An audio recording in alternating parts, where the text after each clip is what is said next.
Hello,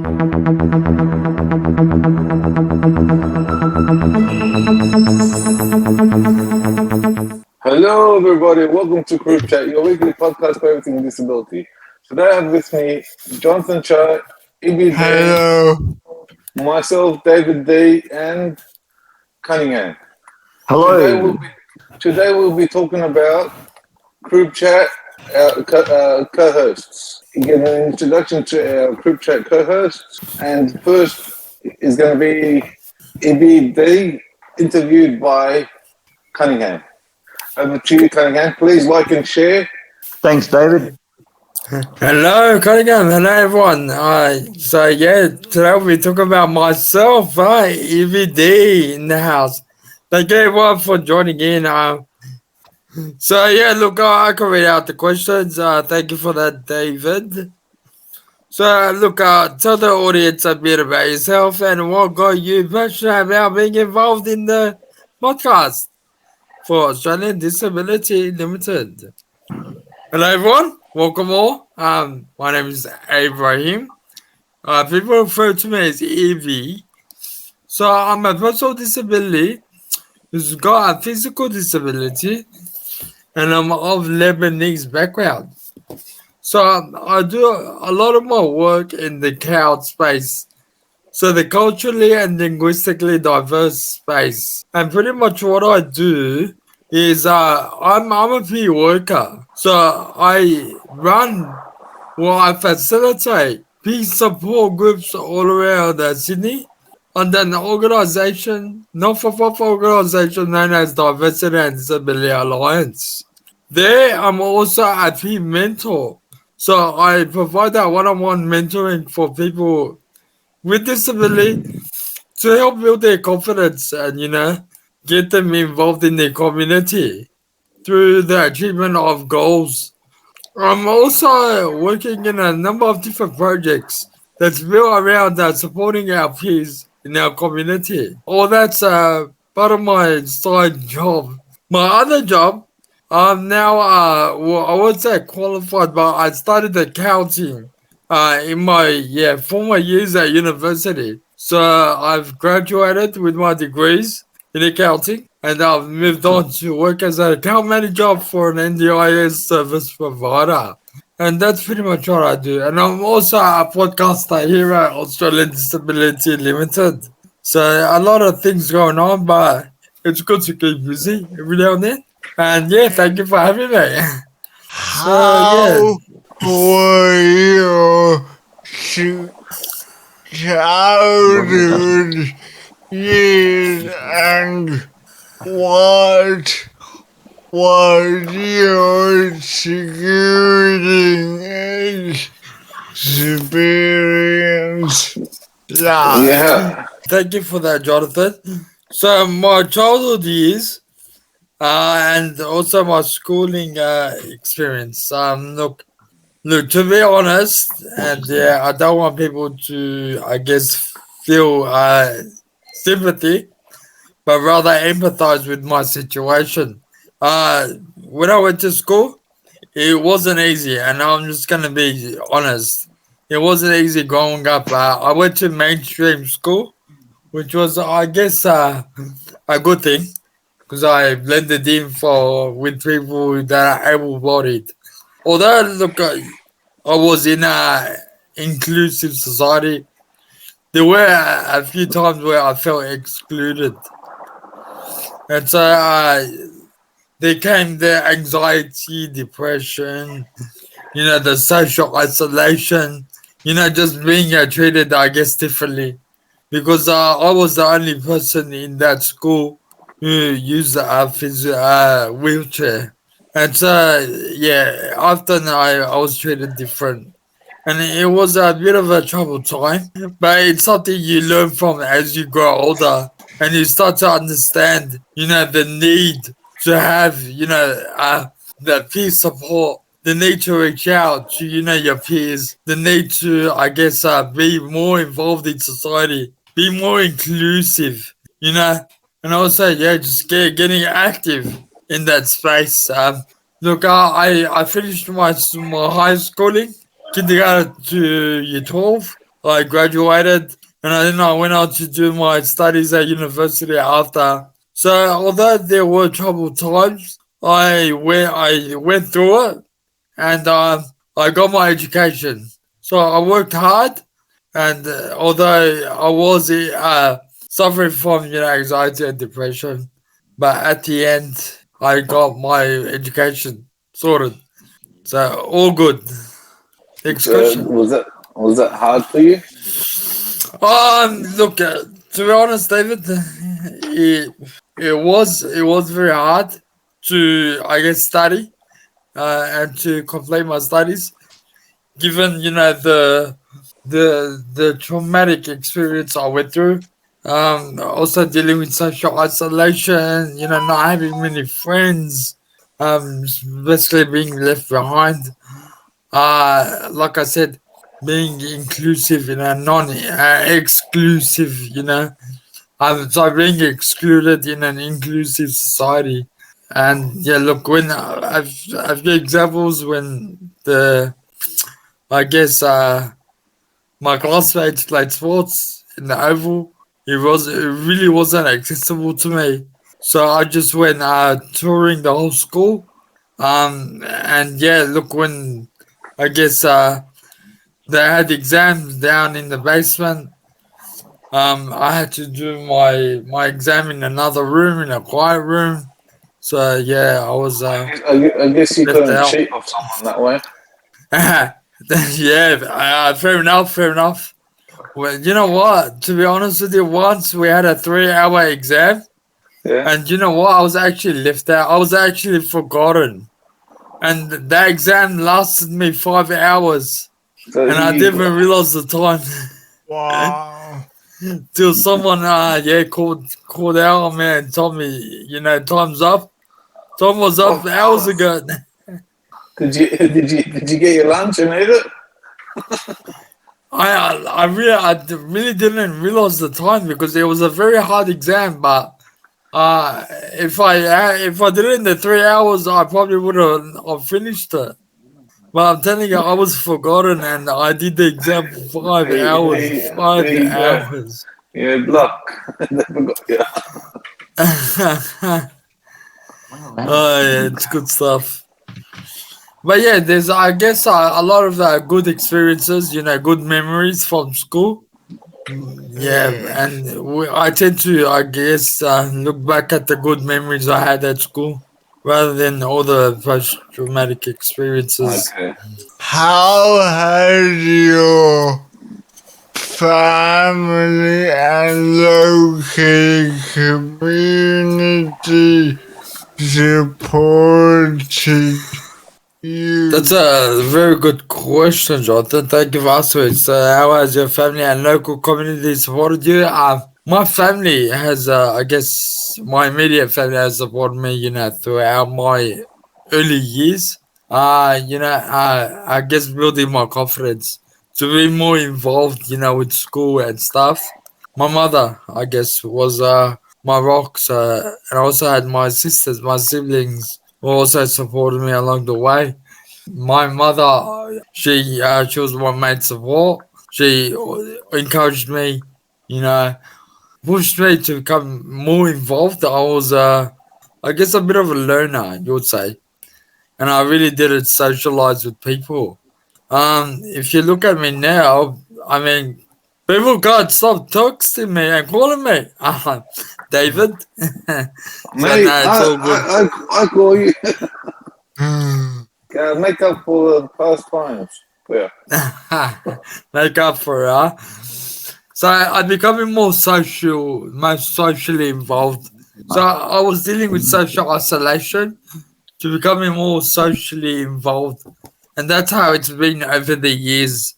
So, like I said, as I left school, I had to think on my feet. No ableism involved here, but yeah, I had to think on my feet and I guess reach out to my community and become more involved. I didn't want to look down the road of being socially isolated all the time, and so I got involved in a few different organizations, and that's where things started to lift off. So it's always good to get yourself out there, put yourself out there. What has been your experience of tertiary education and open employment? Yeah, look, that's a very good question as well, Jonathan. So my experience of tertiary education and also open employment over the years. So when I went to my mainstream school and I finished in 12, I was encouraged to enroll into university, and so I did. I chose a few: University of Sydney, University of New South Wales, and a more local one was at Sydney University.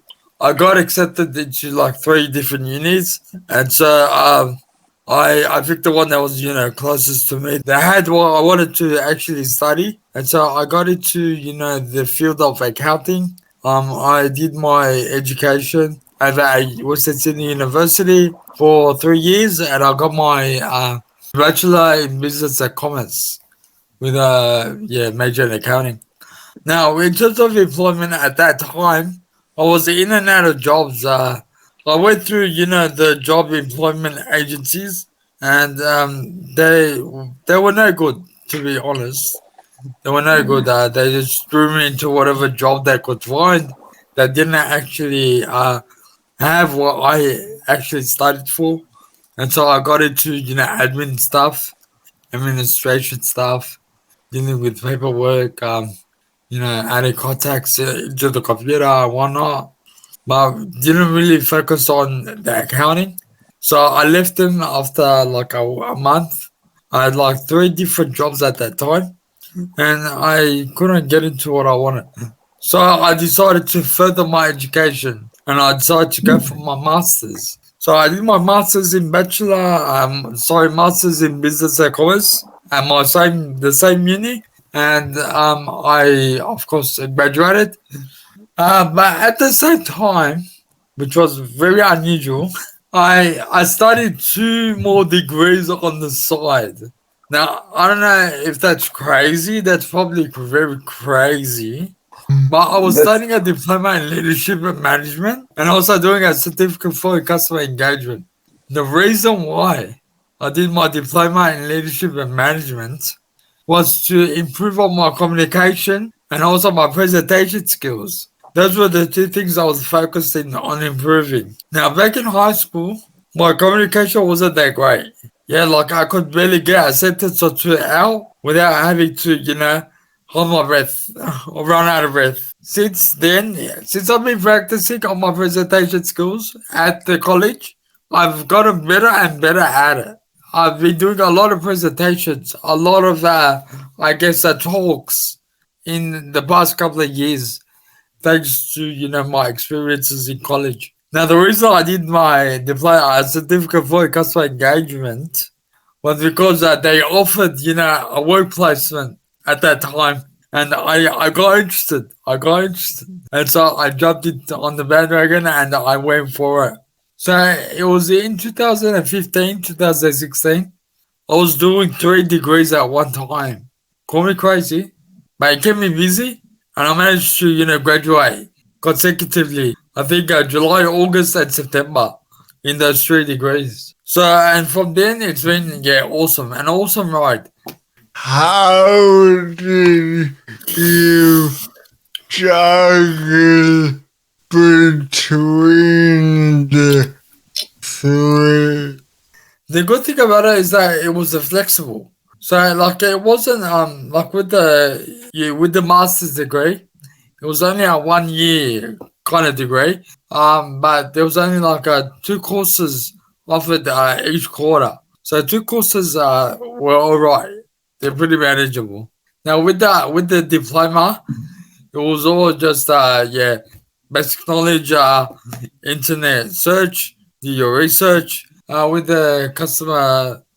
the certificate for, sorry, it was that was probably an easy degree, and so I just worked with some of my mates at the time and got the job done. it was pretty manageable. It was all about prioritizing as well. So, Did they treat you different because you're in a wheelchair at uni?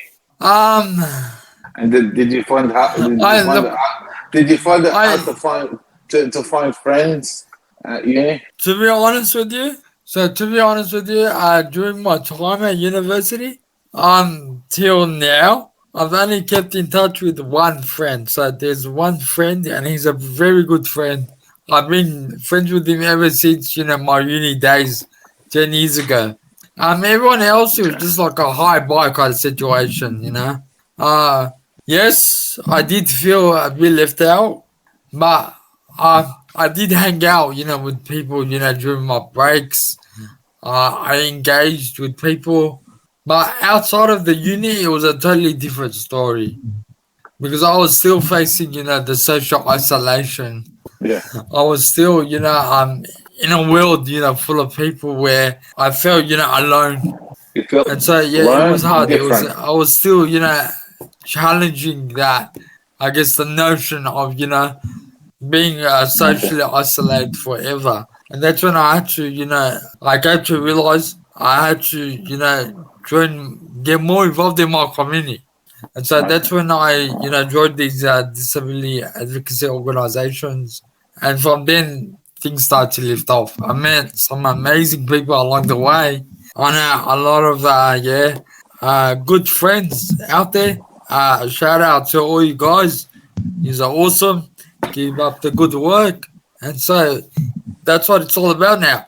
It's all about building on okay. that movement. Yeah, Supporting your building peers contacts, is the way to go. Yeah. building good contacts. The good contact and the right contact. It's amazing. Tell us, when have you had to resolve an instance of disability discrimination? There's a lot of stories to be told here. There's a lot of stories to be told. Mainly because I've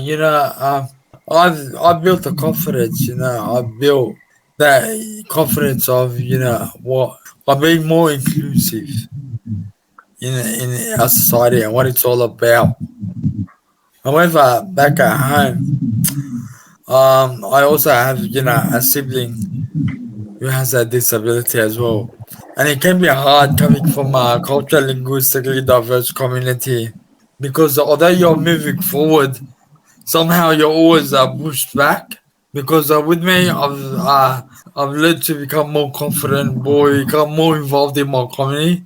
Whereas for my sibling, it's a different story. The way that I guess family and also friends see it is that, or because we're both people with disability, we're both not able to use our voice, be in control of our lives, have have a choice pretty much on what we do. And so although I push for that inclusion, I'm always dragged behind because of that. Now in regards to having to resolve an instance of disability discrimination, there was an instance where when I had my certificate for customer engagement, we were told to go to our location that to do our studies. Now this location was in an old building in North Parramatta. So North Parramatta in a very old building that was on the 8th floor. Now it was on the 8th floor. Now I wouldn't mind if there was a lift. However, there was no lift. There were only stairs to get to the top. They know I'm a visual disability and I use a electric wheelchair. How am I meant to get up to the 8th floor in an electric wheelchair? It's going to be very hard, very hard. A lot of backs are going to be broken, I'll tell you that. I had to call them up. We had to rearrange at a suitable location where I could be more involved, in doing my studies. And so, yeah, they from next week onwards, at that time, we went to a different location. Where I was able to, do my education. So, but there's many more stories to tell. I mean, if people want to reach out, they are more than welcome to. Maybe to share write a book about it. Maybe in the future. So, guys, What do you reckon? A book when my disability stopped me. that's it. If people like what they hear, let us know. Give us a shout.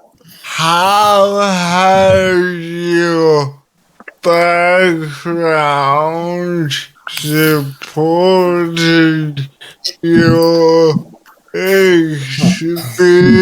experience of disability? Look, being involved in the work that I'm doing now, promoting, peace support all around, Sydney, and hopefully we can grow in that space. It's given me a better understanding of myself, so who I am, also accepting my disability, and also supporting others who are in the same, I guess, position as me to, become more, I guess, confident and more independent with their lives and decision making. And I think for that reason, um, I'm passionate. I feel passionate about what I do, and it's just that it's kind of rewarding when you help others. Become more involved, and I guess reach their goals. And that's what it's all about. And that's why I decided to become, a team mentor as well as a team facilitator in the space to help encourage, people to become more independent, become more, I guess, involved in the community, and yeah, let their voices be heard and be in control of their lives. 'Cause that's what it's all about. People with disability are people at the end of the day. You don't need to, identify yourself as having a disability. Be a part of the norm. It's what it's all about. And so that's what we encourage. Well, I encourage. And I will continue to do so. Yeah, what And, is your vision for the podcast in the future? and how would you like to see CripChat Australia contribute to our national disability narrative? So my vision for the podcast is to allow people with disabilities voices to be heard on this platform where people can, I guess, learn from these experiences, from the knowledge that's shared on this platform, to allow people to, I guess, become, I guess, better decision makers and also more independent. And I go back to that all the time, but it's all about, being independent in your lives and your decision making. In terms of liking to see CripChat Australia contribute to our national disability narrative, it's all about, not only recognizing but being aware of, I guess people with disability, just making them more involved, making them feel more included in everyday life. And I guess this is a platform where people with disability can come together, feel, I guess, safe in sharing their knowledge, their experiences, their lived experiences of what it means to live with a disability. And I actually encourage our viewers or people who listen to understand, change the way they perceive people with disability and hopefully treat them like, equals, like everybody else, and not single them out because of their disability. So, are there any specific topics you want to cover regarding the narrative? Look, I guess look, addressing stigma, workplace bullying, making people understand that it's not okay to, I guess, feel like they're superior to others just because they see themselves in a better situation. I guess things like how we can all, come together, share our skills, knowledge, experiences with each other. So creating like a peace space where people can come and contribute, share knowledge, experience, and whatnot, stories. Also, things like everyday things like stigma, prejudice needs to be addressed as well. So topics like that need to be made aware so that everyone can, I guess, tune in and also to contribute and Yeah. find a solution to how to make this place a more inclusive Don't, society. don't And you more, don't you think it'd be people that have disability, if they contribute with things that other people can, makes them feel much better and makes them feel needed. of course, and during my 5 years of working in the peace space, people they feel comfortable. They feel like their voices are heard once they become involved in the peace space. So peace support is the way moving forward. And a lot of research is being done to improve, peace support and addressing things like social isolation and barriers to, services, things like that, It making the also lives of improves. people with It disability also improves mental health. better. Also, And that's also, a major thing as well, mental health. And how do we address that? How do we, I guess, make people with disability feel more comfortable and not feeling, socially isolated or having mental breakdown. How they can reach out to others. I think it's very important, reaching out. yeah. Also See, following up so that nobody gets left behind. see, with CripChat, what we do, we are trying to, well, give other people the confidence to help others. Thank you, David. So this is why I became involved in CripChat Australia. This is why I've decided to I was made president of the Diversity and Disability Alliance. This is why I, got into accounting, home care. It's because of the knowledge, the skills, the experiences I've experienced. It's helped build on my, I guess, personal development and also my professional development. So moving forward, this is what it's all about. Encouraging peers to come together, to share their knowledge, to share their experience, and to become involved. And hopefully we can spread that across Sydney, New South Wales, and the world. Would you say that because of or in spite of your disability? Look, because of my disability, I think my disability has played a major role because I've experienced firsthand what it's like to be socially isolated, what it's like to be talked down upon, what it's like to be excluded. Although you're in an inclusive society, you're still excluded from many things. So that's why, yes, Jonathan, my disability does play a role because it's helped me understand better. It's helped me gain an understanding of how we can improve things that are happening here in Australia. Do we have any final thoughts? It is important to reach out to your peers and encourage them to be more involved in the community and also to encourage kids to be able to, I guess, be independent in their lives and their decision making. So moving forward, always check in with your peers, follow up, very important, and leave no one behind. Alright, so that's awesome. Over to you, Jonathan and David. All of what Ibby said is fantastic. Absolutely correct. I agree with all that you've said there, Ibby. Great thoughts.